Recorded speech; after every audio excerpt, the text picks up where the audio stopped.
Is there a question I should have asked? And if so, how would you have answered? The question I think I would like people to know is why it's important to connect with other people outside of your agency. And by that, I mean, why connect with other PI pros or PR pros in your community? And it goes back to being able to connect with people quickly in case of a crisis. Two examples come to mind. I was fortunate to get on the distribution list for our county communications director during the pandemic, and he pushed out all kinds of information. And it was everything. It was school, DMV, you name it. He was pushing it out. And then in turn, I could push that out to my team. But I had that because I knew him and he's like, oh, let me add you on. And then the second anecdote I would share about the importance of just going outside your immediate circle is the morning after the shooting, I had a gentleman call and he said, I need your patient list of all of your shooting victims. I mean, I didn't know who this guy was. I'd never heard his name. I'd been up all night. I'm like, I'm just not handing over a list. But he said he was from the health district. So I called my counterpart at the health district and she vouched for him and said he was legit.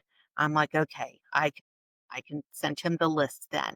But it's so much easier knowing those people ahead of a crisis so that when you're in a crisis, you're not digging around looking for the correct person to help you. I always talk about those sunny day conversations versus the rainy day ones. They're so much better to have that connection before. Yep, I couldn't agree more.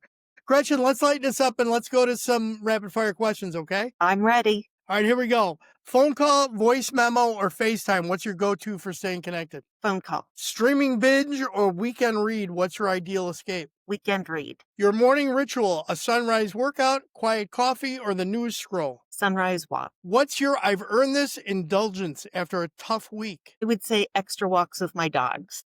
If you could adopt an animal, real or mythical, what would it be? More dogs. What's one song that always gets you moving no matter the mood? Old school, but it's I Want You Back by the Jackson 5. Oh, I like that song. Yeah, I love that. That's awesome. Teleportation or time travel, which power would you pick and why? Teleportation, because I could just go visit my family and friends whenever I wanted. Yeah, I would love that. If you could master one skill overnight, what would you wake up knowing?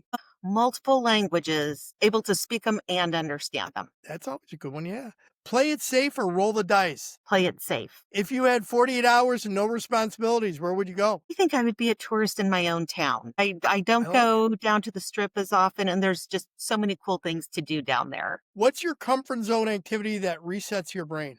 Being out in nature. If you could sit down and have coffee with any historical figure, living or dead, who would it be? She won't really be known outside of Nevada, but her name's Helen J. Stewart. And she just moved here in the 60s and she just lived an amazing life.